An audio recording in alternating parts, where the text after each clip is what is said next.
If you haven't followed us on any of our social media platforms, now it's time for you to do so at Watch Tea or Coffee on Instagram, at ImpactTV, and at ImpactTV UK. The conversation is on toxic work environment. And like we said, we already have our friend in the house in the studio. We're not going to be having a conversation alone. We have Tomi Wale. Good morning. How are you doing? It's good to see you again. Fine. Yeah, actually. Not seen in about 2 years. That's true. Yeah, it's about 2 years. That was 2020. Yeah, it was, with the was it whole 2020 or 2019? It was 2020. Yeah. I remember 2020 with the whole COVID restrictions and all of that, and then Yes. having to come. Yes. That year. Well, it's so good to have you in the studio Same this here. morning. Same How are you doing? Well, fine, pushing it. That's amazing. Lagosian. All right. So for our viewers that do not know who Tomi Wale is, I'll definitely be doing the justice by introducing him. Yes, we have our guest in the studio this morning by the name Tomi Wale, and he is I'm trying to get the profile real quick. Okay, yes, I found it. All right, so Tomi Wale is a brand executive, and he's going to be discussing this conversation with me this morning. He is a thought leader and works as the creative director of Get Up Inc., a creative strategy and millennial insight company in sub-Saharan Africa. His experience in brand positioning and campaign strategies straddles various sectors such as law firms, religious organizations, food chains, fashion, sports, financial organizations, oil and gas, educational institutions, tech, and real estate. It's amazing to have you in the studio with us. In fact, it's so good because you are the perfect person we need to break down this conversation this morning. It's a part 2. We've already started it, and then we want to open it more. The conversation we had before was on bosses, horrible bosses, horrible and toxic work environments, and we want to have a balance. We want to also see from the employees' angle. Horrible employees, I know for a fact that it cannot always be the bosses. There's some people out there that are making work quite uncomfortable for their colleagues and also their superiors, their subordinates. They're like, just some people are just horrible at the workspace and all of that. And then so we're going to start from the beginning. Okay. What exactly to you is a toxic work environment? Work environment. So I want to start from environments first of all. An environment that is toxic just means that you won't grow. Right, you won't even be yourself. You know, you won't. You will keep struggling against what you are not. Right, trying to survive based on that, and then it's just going to be. I mean, it started from families, right? You know, down to even secondary schools. Down to uni, down to even having friends. Right, being in the company of friends could be a toxic environment. Yeah. Right. So taking that to work. Right, when you say you have a toxic work environment, a place of work is a place where you're supposed to come, get your bread and butter, right, do your work, One of the things also is you're coming into skill sets, but then you're expected to also grow in that skill set. Yeah. So if you find out that number one, you're not growing, you're just there, just carrying the brick and dropping it, right? That can be toxic to who you are. We are social beings. We are beings that is expected to grow. Yeah. Right. The sun rises, moon comes up, there's a constant movement, right? It's a natural thing to do. But then if you realize that you're just stagnant and then you're not who you are in that place, I think, that's a fast way to identify that this thing is quite toxic to yourself. So it's as basic and simple as that. Then, of course, if you want to now talk about other things, you can now taking it in different layers and all of that. Yes. Yeah, I mean, I like that you're able to expatiate it, talk about family, talk about friends, talk about what toxicity means in itself and an environment that you should thrive. Humans are social beings, and you thrive in the environment that you are. In fact, you're who you are with, you're who you eat, you're where you associate, all of those things, because whether you like it or not, it gets into your subconscious, whatever it is you read, what you see, and all of these things. And the reality of work these days, both home and abroad, is interesting. Different cultures, different behaviors, and all of that would open up how toxic, working environments can work. Now, I want to paint a scenario for you. So, I mean, we got a tweet this morning, and the person was saying that he lost his mom. He asked his boss for 2 weeks to go and do the whole burial arrangements and all of that. It took his boss 6 months to approve the leave. And then, yeah, it took us about 6 months to approve the leave. And then he was hassled when he was back after 2 weeks. He took permission, formal permission to actually leave. He didn't just up and leave and disappear from work. And then his salary was taken. He wasn't paid that month because he was not at work for 2 weeks after he had specifically told his boss that he lost his mom and he needed to sort So he came it back out. to the office, came back to the job. He came back to the job. He actually did come back to the job. Why? And then, of course, he was looking for his daily bread. I know he needed money. He must have spent money and done all sorts. And then, when he came back to work and then he got a bigger offer, he had to leave. And then the boss was now begging him and all of those things. And we said, you know what, no, I have to go. And then, there were mixed reactions to this particular comment, and that's where I'm going. Some people were saying that, no, it's an office, it's official, you shouldn't take 2 weeks. And what if it was you? That would you have, allowed your employee to go in 2 weeks and all of that? What do you think about this? They call it human resource, right? And yes. So human resource, financial resource, food resources, right? So human right now. If you're not good to the needs of the human that you see as a resource, you're going to have a problem. Yeah. And that's unfair, right? I think I'm just going to bring this down to everyday, activities, and I now take it back into the office. That was why I asked her, did the guy come back to the office? He did. He came back to work. Maybe the compensation is really high. Maybe, if he's watching this right now. But even at that, right, your mom passed. Him not even being there could actually affect his productivity at work. I want to believe that, right? It's, we have emotions, right? And of course, we can be quite radical also, or rational, in taking care of these things. I think that what the boss did at the time was unfair to him, right? If we are taking this leave, just 2 weeks leave, right? What you can even do is maybe space it and say, okay, even if you now want to be very, very hard on him, say maybe he's leaving December, there won't be anything again. But at that moment, he needed to take care of his family, right? What if, and that thing would just, I don't know if you're going to talk about it later, but if you're working on your desk, right, and something happens to you and you are no more, there's going to be a job, what's it called, advert on LinkedIn. Yes. Of that same position, right, the next day. So if people are asking for some time, especially take care of family, I think as an employer, be kind. I don't know, just be, I don't know how to call this thing now.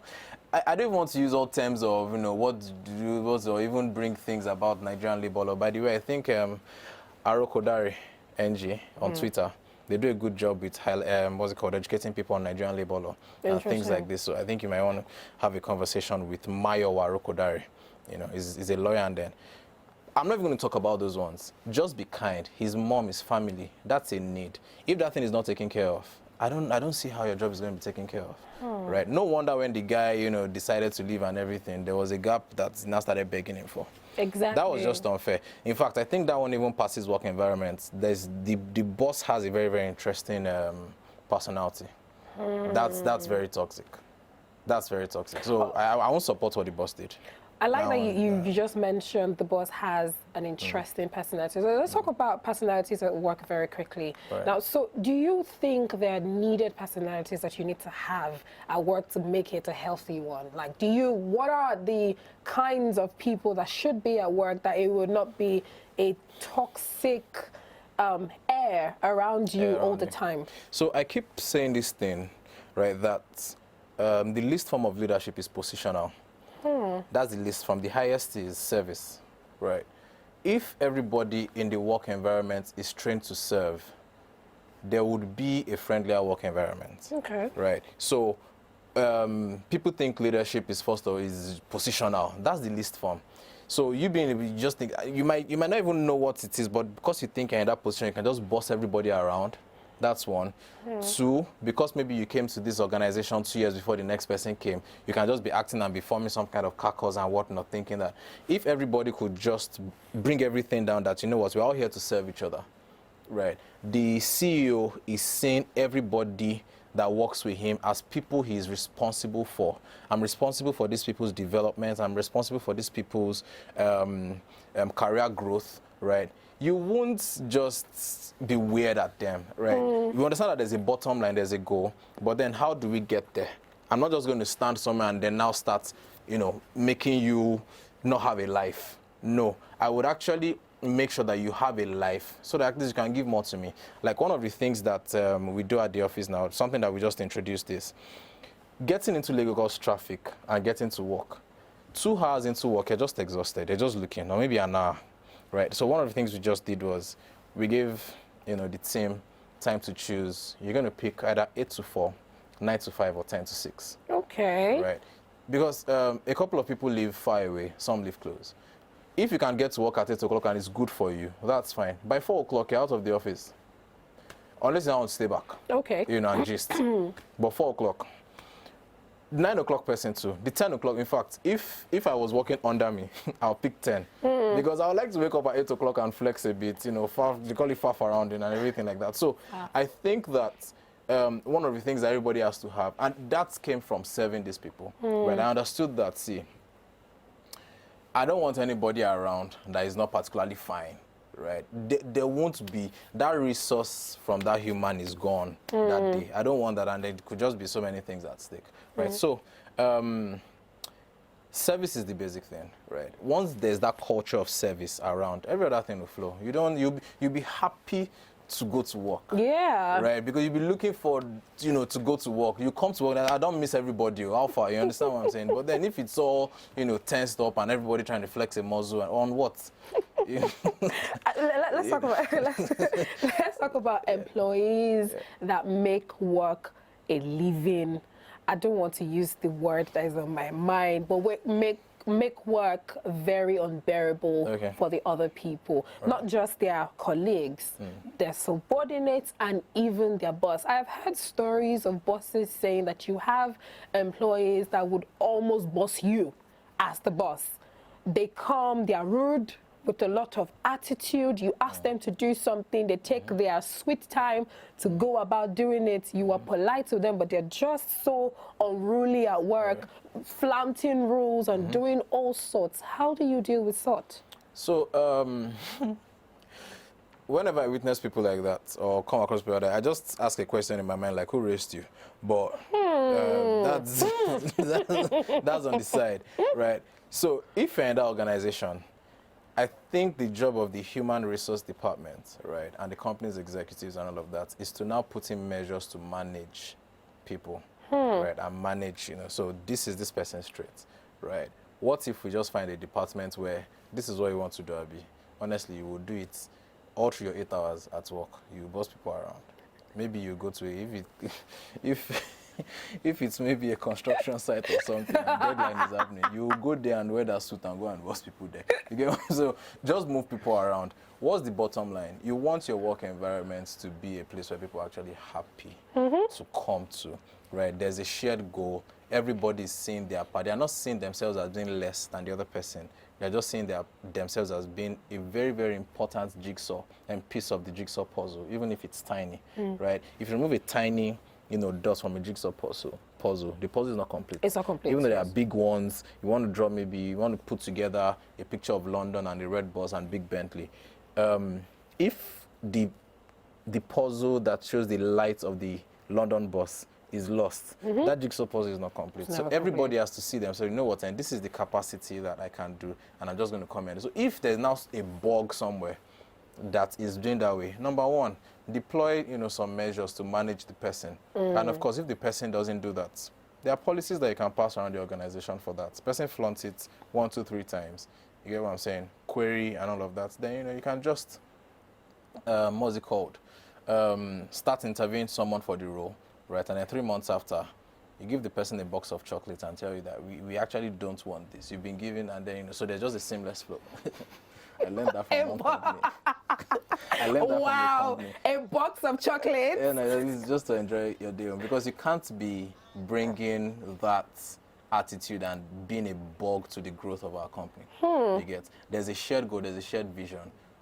As an employee, so I'm actually talking now from, the linear, what's it called now, of the employer and all of that. You can't be a boss to others. You can't be a pain in the neck to others. Or you can't be bossing people around. There's mutual respect, Yeah. for everyone. Now, as the boss also, so someone actually asked this question. Sorry, that's you. It's okay. Someone actually asked this question one day. I was in a leadership training, and then someone said that, what if my boss, is just really toxic and everything? And then this man said something. He said that, number one, you have to sit down and actually ask yourself, why are you here? Okay. Once you can settle why you are there, right, it will help you, number one, see things better. So we asked this question from the facilitator, that how do you deal with a toxic boss and everything, especially when the boss is saying something and you think you found the boss is not saying correctly. Okay. That kind of a thing can happen. Yeah. So what he said was, first of all, ask yourself, why are you here, right? If you can really just articulate, okay, maybe I'm trying to grow my career, I need to do this, I need to do that, then ask yourself, be truthful to yourself, how long can you stay here?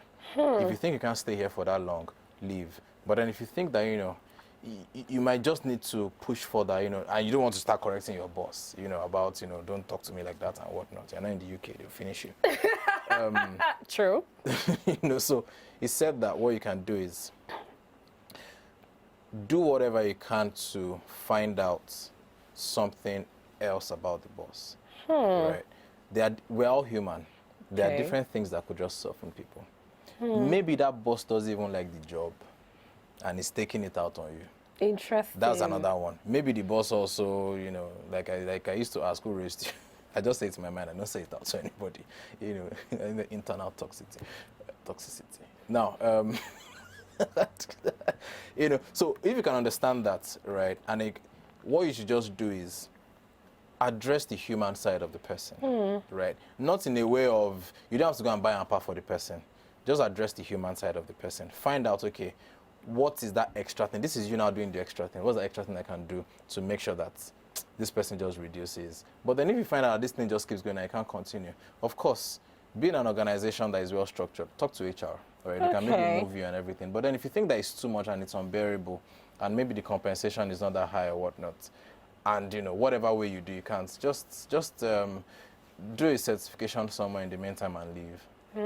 It's just that. So he shared an example of when his boss actually told him, I think, to travel to a West African country for something. But then he thought that going to that West African country was a wrong move, that why didn't they just do somewhere in East Africa first, then they now do that trip. But then he said he just kept quiet and he tried to push it, but then she just caught it and then he said no problem. Only to find out that there was a reason why, there was a bigger picture why they had to be in West Africa first before going. So he said oftentimes the person above you most likely sees what's happening. Yes. So if they actually tell you to do it, try and listen, right? But then if you just find yourself under that, weigh your options, understand why are you there, right? Then how long can you take it, right? It can be 1 day, it can be 10 months. Just understand those things, then act accordingly. If you know you can just be here for max 3 months, start looking for something. How about bosses that yells?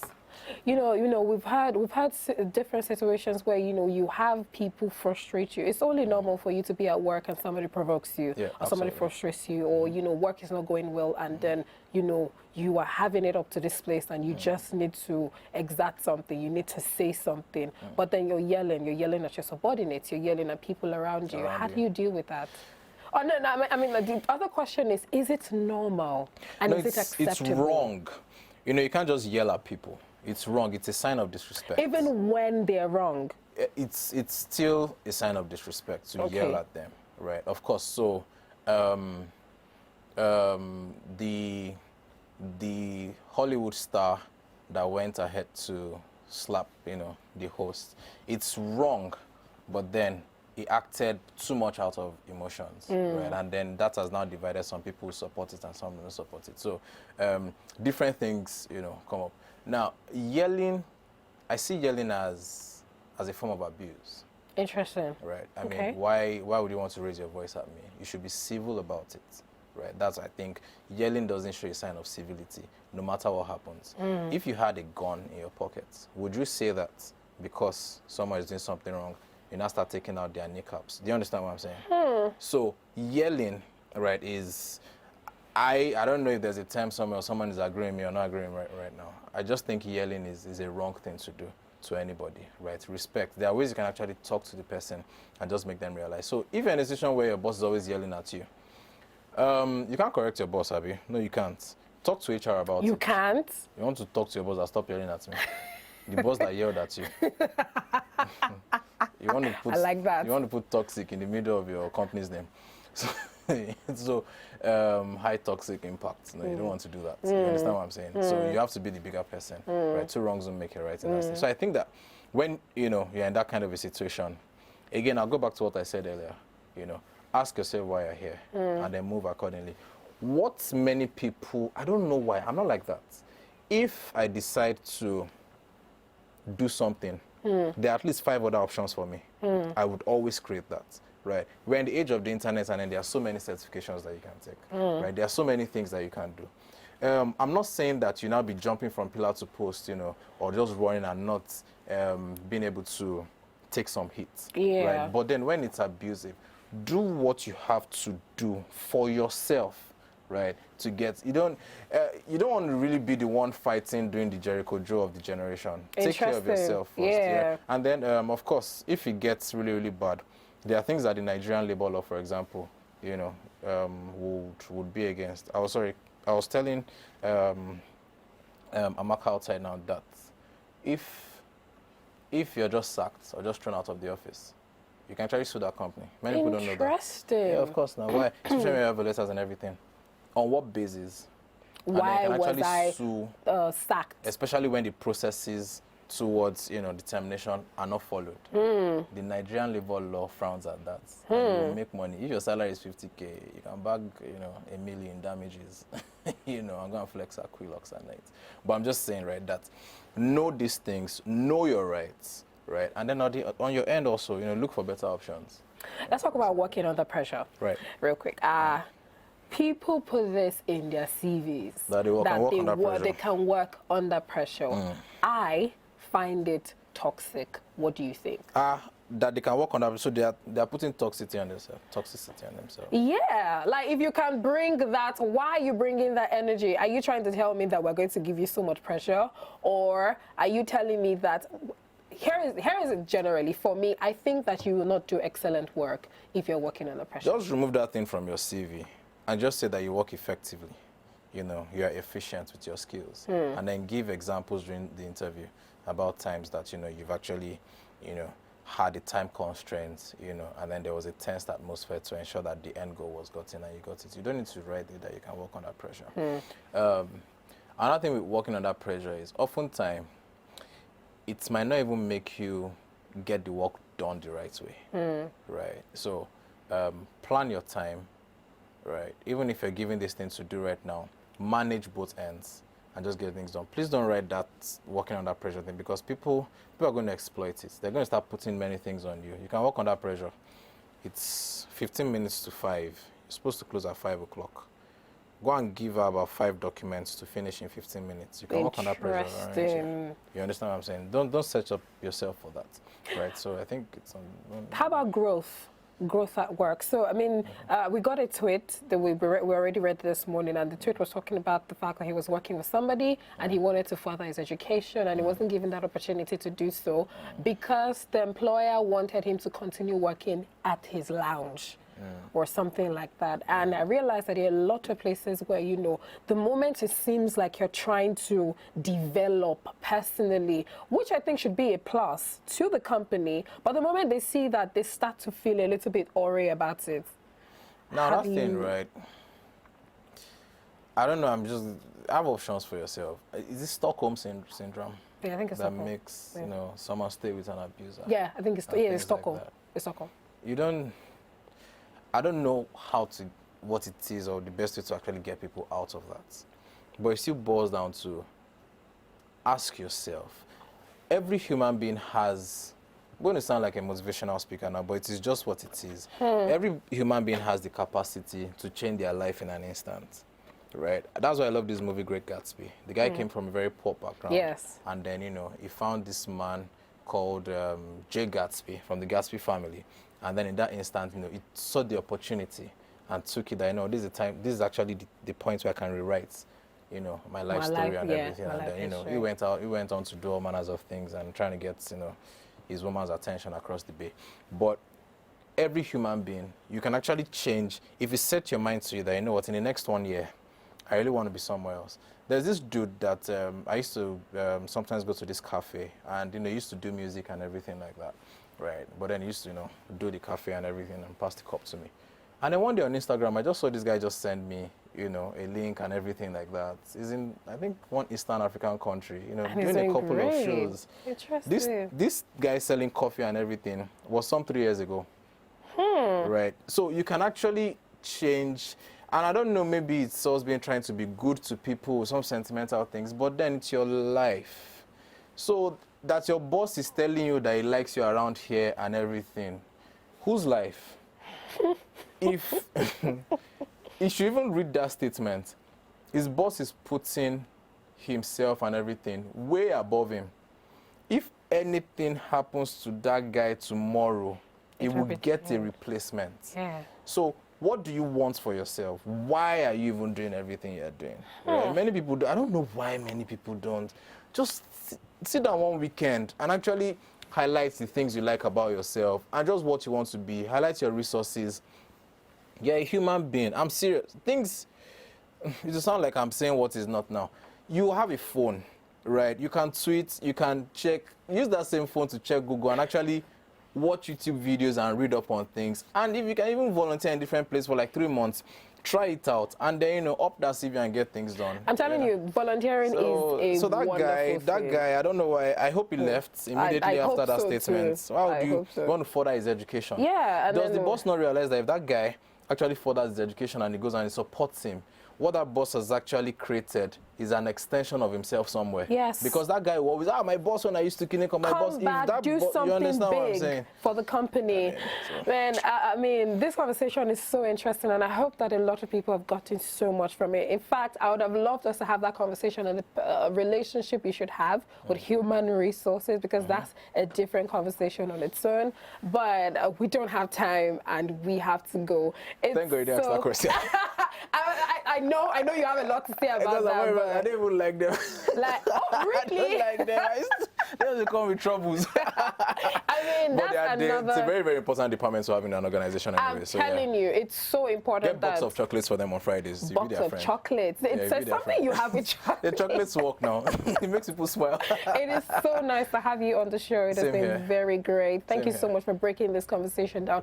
I hope you've been able to pick 1 or 2 things from this conversation that we've had this morning on toxic work environment. Like Tom Wale has said, you can change your life in an instant. There is one MO that I go with every time, that you have the right to live the life of your dreams. Absolutely. Every time, like you see people win awards and they say that my dream came true. That's because they put in a lot of work into